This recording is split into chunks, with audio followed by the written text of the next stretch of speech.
আজ এই মুহূর্তে দেশের প্রতিটা সেক্টরে সংস্কারের উদ্দীপনায় বাংলাদেশ আপামর জনতা নতুন বাংলাদেশের স্বপ্নে বিভোর। ঠিক সেই মুহূর্তে আমরা এই পণ্য পরিবহনের প্রাইম মুভার টেলার সেক্টরের সংস্কারের আশায় এই সংবাদ সম্মেলনের মাধ্যমে আমাদের বিস্তারিত মনের কথা ও সমস্যাসমূহের সারসংক্ষেপ দেশ ও জাতির কাছে তুলে ধরলাম।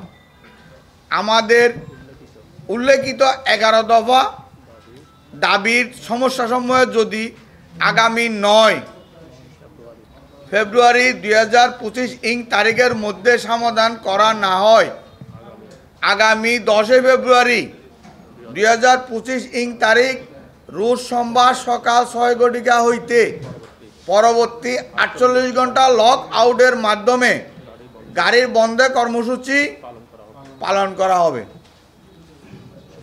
সেক্ষেত্রে সড়ক মহাসড়কে বাড়ির যান প্রাইম মুভার ফ্ল্যাট বেড লো বেড সেমি লো বেড বন্ধ থাকিবে। আমরা 8 তারিখ স্মারকলিপি দিই আমাদের সংশ্লিষ্ট সকলকে। 24 তারিখ মানববন্ধন করি। মাঝখানে একটা ভালো সময় দেওয়া হয় যে সরকার আমাদের সাথে যোগাযোগ করবে কিনা বা আমাদের সাথে এটা বসে কোনো আলাপ আলোচনা করবে কিনা। এরপর মানববন্ধনের করার পরেও আমরা ভালো একটা সময় দিয়ে আজকে এই প্রেস কনফারেন্সে আসছি, এই কারণে যেন আমাদের দাবিগুলো যদি মানা না হয় তাহলে আমরা কর্মবিরতিতে যাব। যেমন আমার লক আউটের মাধ্যমে আমরা গাড়ি বন্ধ ঘোষণা করব। আমাদেরকে এখানে বলে রাখি, আমাদেরকে বিএডটি একটা বৈঠকের দিয়েছিল, কিন্তু বিএডটি এখনো দৃশ্যমান কোনো সুরাহ করতে পারে নাই। 250-টিরও বেশি ডিজাইন অপশন নিয়ে ওয়ালটন স্মার্ট ফ্রিজ, বোঝে আপনার প্রয়োজন। 11 দফা দাবিসমূহ উচ্চবিলাসী গণবিরোধী সড়ক পরিবহন আইন 2018 বাতিল করতে হবে, নতুবা মাত্রাতিরিক্ত জরিমানা বিধান রাখায় দুর্নীতির সুযোগ থাকার প্রেক্ষিতে সাংঘর্ষিক ধারা উপধারা সংশোধন করতে হবে।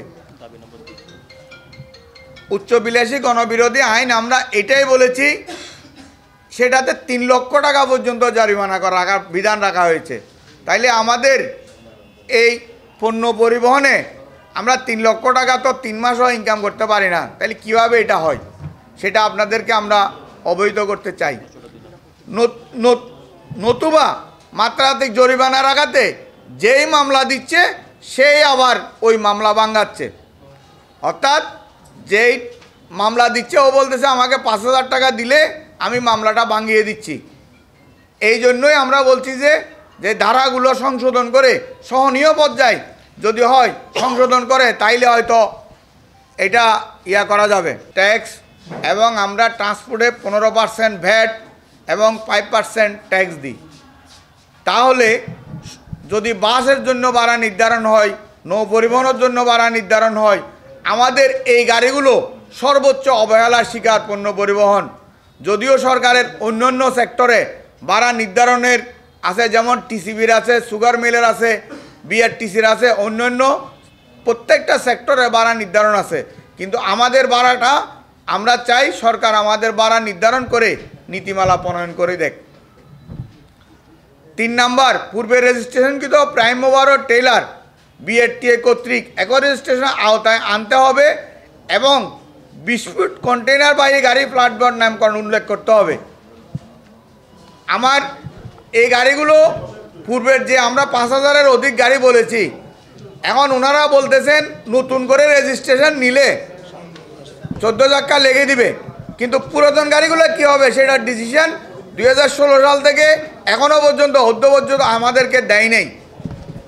আর ফ্ল্যাট বেড যে গাড়িগুলো কন্টেনার পরিবহন করে এগুলো আগে লেখা ছিল কার্গোটাক ওপেন, কিন্তু কার্গোটাক ওপেনের জায়গায় যখন ফ্ল্যাট বেড বাজারে আসছে, ফ্ল্যাট বেড লেখা না থাকাতে এই গাড়িগুলো একটা মামলা দিলেই 15,000 টাকা মোটিভেশন মামলা নেয়।